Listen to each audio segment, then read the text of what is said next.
It's still on to TVC News at 4. Now, the organizers of the Global Entrepreneurship Festival have announced that it will be held in Ondo State, southwest Nigeria.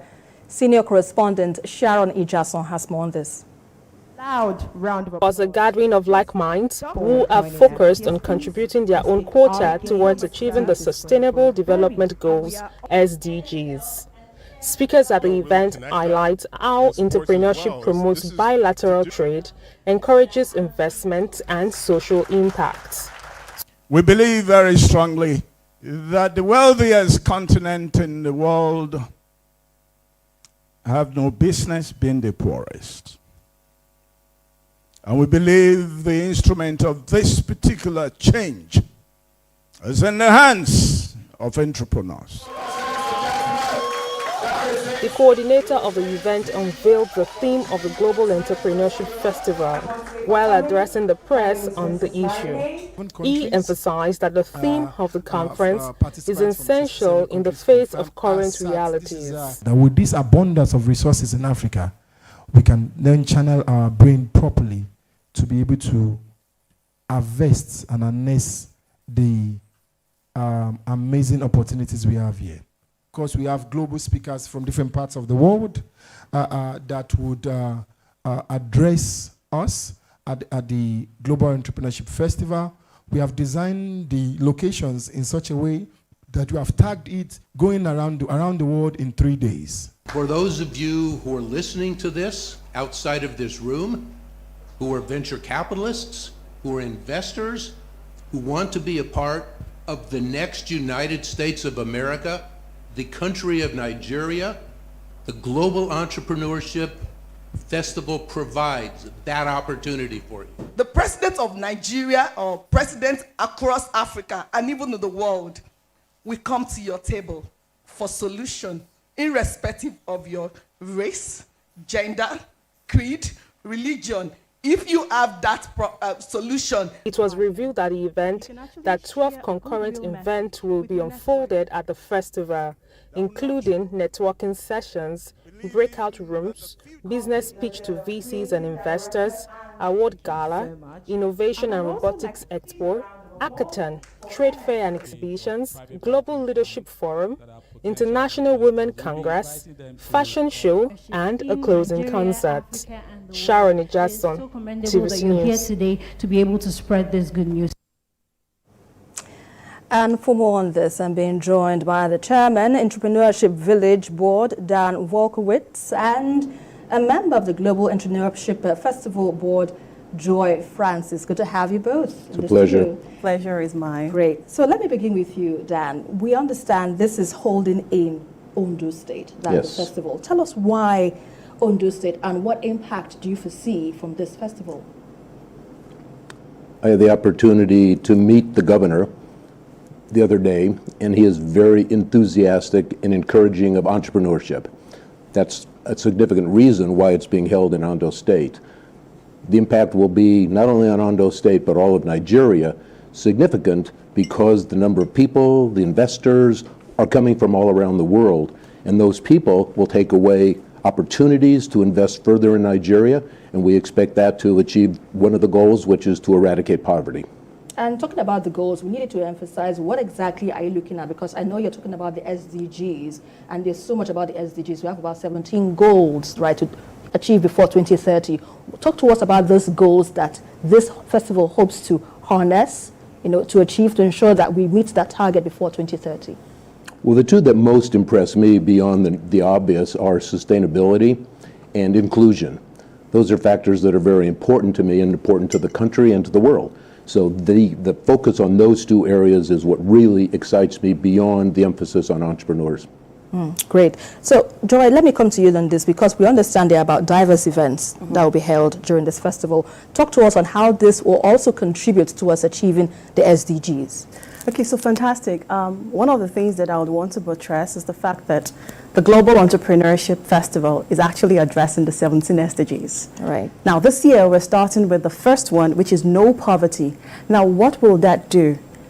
That will ensure that entrepreneurs are well equipped with the right knowledge, learning from industry leaders from across the world, global tycoons, people that have made a statement in their different locations are coming to actually speak to these entrepreneurs. Now they're learning from the best. They're having the opportunity to engage with investors, with great minds, share contacts, create an exchange that would drive collaboration, partnerships, investment opportunities. And how does that impact the economy? How does that further buttress the SDG goals? SDG Goal 17 talks about partnerships. When we partner, when we focus, just like our theme says, beyond boundaries, poverty eradication through entrepreneurship, when we drive collaborations and partnerships, which is what the Global Entrepreneurship Festival is actually doing, bringing people together to actually partner and collaborate, then we will see growth, we will see development, and we will see a transformed economy.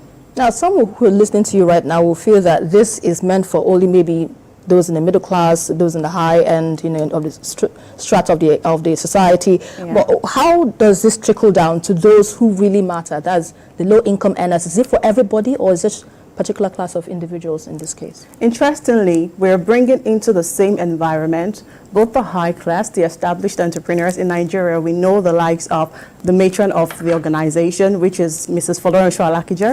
She's, one of the global leaders that you can think of, and of course, Africa's richest woman. Now, you have that caliber of women, but we also have the micro businesses, because those are the people that are actually transforming the economy. Now, what have we done with the Global Entrepreneurship Festival? We have provided a platform where both the high and the low can come together to engage, and they can actually be invested in as micro businesses. They can have an opportunity to drive sales, not just locally, but get people who are interested in their products and their services across the borders and see how they can expand their reach. Well said, fantastic. So Dan, beyond this now, what lasting legacy now do you think, or are you hoping to achieve from this festival? Talk to us on the legacies from this. My expectations are enormous. As I said in the press conference, America has been an entrepreneurial entity since we began 250 years ago. The resources gathered together and to assist these entrepreneurs, I'm confident, can make Nigeria the next America, the entrepreneurially driven, massive country to capitalize on entrepreneurs and provide resources to enable them. And in providing resources, are we looking at maybe startup grants or to facilitate this, let's say, entrepreneurs who are likely to key into this drive, so to speak? Yes, the idea among all the other ideals that I like the most is education. Right. One of the major issues that will empower people regardless of where their economic status is education, right, to help them move beyond where they are with knowledge and expertise that suits their particular level of need. Right, all right. That's where we have to leave it for now. But thank you very much. But before I go, let me quickly ask you final thoughts on expectations on this festival beyond just a gathering of entrepreneurs. Where do you see this in the next let's say some months or some years from now? Okay, so the Global Entrepreneurship Festival is designed to run for 10 years, right, achieving the 17 SDG goals. And if I'm to bring it back home locally, because I'm Nigerian, he's not, in line with the federal government's mandate to empower the youth and the women especially, one of the key things that we have done with the Global Entrepreneurship Festival is to also have the the International Women's Congress, where women will be empowered directly. Now, empowerment goes beyond, just like he said, it goes beyond funding, it goes beyond grant, the education. Where do I see this in the next 10 years? Because this is running for 10 years. We see a massive transformation of the economy. We see a massive development of the youth. We see this impacting our GDP. We see us being sustainable, not just as a country, but as a people and as a continent. And for us, entrepreneurship is a key catalyst to economic development and growth. If we're able to identify the entrepreneurs we have locally, support them, provide the enabling environment, and give them the access to the international market, Nigeria will be a better place for us all. Well, that's where we have to leave it. Thank you so much, Joy Francis. Thank you, Esther. The member, Global Entrepreneurship Festival Board, and Dan Wolkowitz. Thank you so much, Chairman, Entrepreneurship Village Board. We appreciate your time with us. My pleasure. On the news.